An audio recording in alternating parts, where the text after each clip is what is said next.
As of today, will potential tropical system 19 impact Florida? Let's go see and find out. So as you can see here, this is the current track of potential tropical system 19, and as you can see here, it will go to the west. It'll meander right towards the north of Honduras. At some point, it'll landfall. It'll stay as a tropical storm as of right now. That's what is showing on the cone of this potential tropical system. But then it'll head up to the northwest. It will impact the Yucatan of Mexico, and it could either weeble wobble from like the the open waters off the coast of the Yucatan, or it could go inland and be a weaker storm. So all this depends. And also, if it like does not go over land, this thing could be a pretty strong hurricane. So let's check out a few scenarios as of right now. What the GFS has been displaying earlier, I would say like around 6 o'clock in the morning. As you can see here. All right, so if I play this out right, let's see if it ever loads. So as you can see here, here's our little tropical system. As you can see here, it strengthens a lot. It becomes nice and big. Like it expands. It becomes more compact. As like a traditional hurricane, and then it moves to the west, and then it slightly runs into the Yucatan. So that's honestly a possible scenario. Yet also the models right now have this thing going further south and going closer to Honduras, which pretty much interferes with the storm even more. If this thing has a more northerly track above Honduras, this thing could potentially become a big, large hurricane. So if you're in Honduras, I'd definitely be watching this thing, as well as like the Yucatan or across like Central America. Just watch this storm because this thing could impact your area.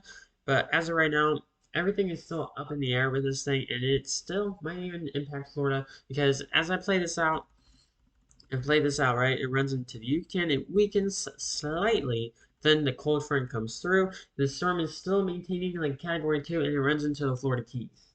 That's what was supposed to be happening in the morning. Or if I show like early morning, like 12 o'clock in the morning today, like this is what was showing for Florida. Like it was showing something like that, right around Southwest Florida. So I mean, those are definitely some possible scenarios, but right now, as of right now, this is what it's showing, and it's a drastic change from what has been displaying like 6 hours from what was predicted to happen. So here's our little system, and like I said, the influence on Honduras is definitely something to be concerned about because as you can see here, it just meanders. It actually landfalls, like I said, on Honduras, and it just doesn't really do anything at all. Like B's like a low end tropical storm, maybe a high end tropical depression. And then as it moves out here, it's a very generalized, weak system. But then as it gets closer to Florida, it becomes like a normal low pressure system that we see up north. Like a normal good old snowstorm, rainstorm, whatever you normally consider a low pressure system. So that's currently what's showing as of right now. It shows, it looks like it'd be a cold core system by the time it reaches Florida instead of a warm core system. Um, as this thing nears Florida, because yesterday was supposed to be like a large hurricane, but now this thing, it shows like a normal low pressure system, maybe like a low end tropical storm. I mean, I honestly don't know what's going to happen here because there's a lot of factors into this right now, and this is what the GFS is showing.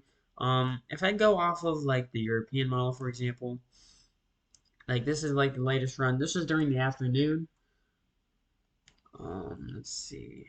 So as you can see here, it kind of has a further north track as well. And like I said, this is would actually be just a normal low pressure system that you see like out in the Midwest. Like it weakens, it stays weak, but then it actually strengthens because of all that cold core system that is being brought from this cold front from like the western Gulf of Mexico and like up north. So that's currently what's showing us right now.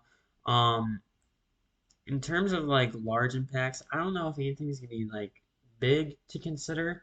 Thing is, I would not let your guard down because this thing can still be pretty powerful, and yet I would just be cautious, watch the weather, see what's going to happen with this thing, because I'll probably be on here almost every single day until the event is upcoming, and if it even happens. So I'll be here for like the next couple of days to just let all of you know if this thing will impact the areas like Florida, for example. So we're just gonna watch, see, wait and see what happens. In terms of what the satellite is looking like, it's not looking great by any means. Like, I mean, got some convection. I got a feeling there's more convection like yesterday than today. Like, I mean, you can see there's a little bit of clouds forming, like as a normal tropical system would do, right? But then the thing is, I mean, it seems like the convection's kind of dying off slightly. But then you also got this big clump of clouds right here that is supposed to be developing it more. And it will also go over warmer waters as well as it meanders over Honduras. Thing is, it depends how far north it will be from Honduras. Like, if it's like right here, like a little ways away, that it does barely any impacts to weaken the storm, then the storm will become large. But if it's like really close to inland or even landfalls and just sits there, then it's only gonna be like a small little storm. It actually only shows this thing. It slightly strengthens, but it doesn't strengthen all the way because like half of the storm is on land and half of the storm is off land, like on the waters. And then it also depends if it interferes with the Yucatan. Like if you look at this eastern part of this cone, if it were to just do this and meander right here and then go up here, then it'd be a big problem. But as of right now, what the cone is showing, if it goes like a westerly track, it'll probably go out here, and then it'll be like a weak little system. Cold front moves in, and then the storm itself kind of goes into the Big Bend of Florida as like a normal low pressure system. The thing is, if it's in closer to the east, it might actually landfall more southern, or like Tampa or Sarasota, for example. So that's currently what's showing there. And then last time I look at the spaghetti models. Um, as you can see here, like I've been saying, I'll say they're pretty not split. I'll say like 25% chance of having it going like a southern, like a eastern track, like barely clipping the Yucatan, like the northeastern Yucatan, and then kind of just going like right around Tampa. But then like almost 75% of the spaghetti models show it going up to like the Big Bend area, kind of like Helene, Idalia, Debbie. Like there's been so many hurricanes that have been hitting Big Bend area, like it's absolutely crazy. And there might be another one, who knows? And it all just depends how strong this hurricane can get and what its strength will be down here in the Caribbean. So we'll just have to wait and see what happens. And I will see you guys later on.